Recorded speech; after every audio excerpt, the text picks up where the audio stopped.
சிங்கம் போல் எழுந்து ஓடு ராஜா. நெஞ்சம் உண்டு நேர்மை உண்டு ஓடு ராஜா. நேரம் வரும் காத்திருந்து பாரு ராஜா. அடிமையின் உடம்பில் ரத்தம் எதற்கு? தினம் அச்சப்பட்ட கோழைக்கு இல்லம் எதற்கு? கொடுமையை கண்டு கண்டு பயம் எதற்கு? நீ கொண்டு வந்தது என்னடா மீசை முறுக்கு?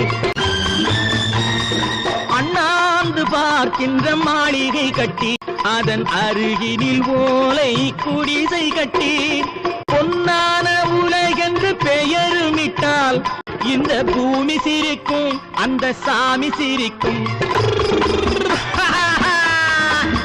ரெண்டில் ஒன்று பார்ப்பதற்கு தோளை நிமிர்த்து, அதில் நீதி உன்னை தேடி வரும் மாலை தொடுத்து. நெஞ்சம் உண்டு